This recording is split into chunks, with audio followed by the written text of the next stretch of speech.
শেখ হাসিনার মন এতটুকুও গলে নাই।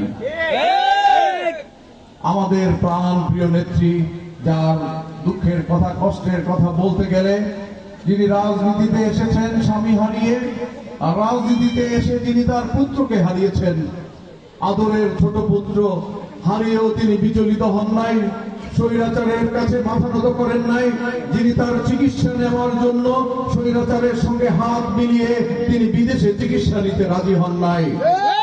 তিনি শুধু আমাদেরকে ভালোবেসেছেন, জনগণের দাবি আদায়ের জন্য তিনি আপোষহীন ছিলেন, তিনি মানুষের ভোটের অধিকার আদায়ের জন্য তিনি ফেসিবাদী হাসিনার সঙ্গে, খুনি হাসিনার সঙ্গে হাত মিলিয়ে বিদেশে যান নাই।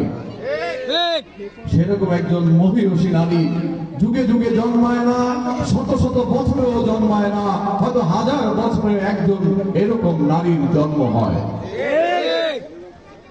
কোন মানুষের পক্ষে সম্ভব যদি সে মানুষ হয় এরকম একজন নেত্রীকে, যিনি দেশের জন্য কেঁদেছেন, মানুষের জন্য কেঁদেছেন, গণতন্ত্রের জন্য লড়াই সংগ্রাম করেছেন, আপোষহীন নেত্রী হিসেবে বাংলাদেশের 18 কোটি মানুষের মধ্য থেকে যাকে উপাধি দেওয়া হয়েছে আপোষহীন দেশনেত্রী বেগম খালেদা জিয়া, আমার মা,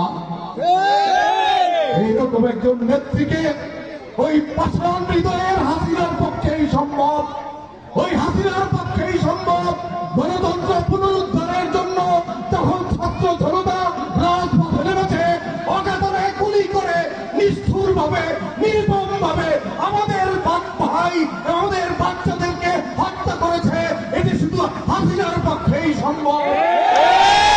দেশে আর কোন নারীর পক্ষে এই নিষ্ঠুরতা, এই বর্বরতা কারো পক্ষে সম্ভব নয়। পৃথিবীতে এইরকম নিষ্ঠুর নারী আর কেউ জন্মগ্রহণ করে নাই। ধিক্কার জানাই, আপনি কেন পালিয়ে গেছেন? আপনি তো দম্ভ করে বলেছিলেন খালেদা জিয়াকে ওই পদ্মা সেতু থেকে ফেলে দিবেন। আপনি তো দম্ভ করে বলেছিলেন ডক্টর ইউনূসকে পদ্মা সেতু থেকে ফেলে দিয়ে চুপিয়ে চুপিয়ে মারবেন। আপনি আজকে কোথায়? আপনি আজকে জনগণের ভয়ে, জনতার রোষানলে পড়বেন সেই ভয়ে আজকে আপনি জনগণকে ফেলে, এই জনগণ তো আপনার নয়, এই জনগণের জন্য আপনার কোনো দায়বদ্ধতা নাই, এই জনগণের জন্য আপনার তো কোনো মায়া নাই। আপনি এই জনগণের সম্পদ লুণ্ঠন করেছেন, আপনি আপনার পরিবারের লোকজন জনগণের সম্পদ সব লুণ্ঠন করে বিদেশে টাকার পাহাড় করেছেন।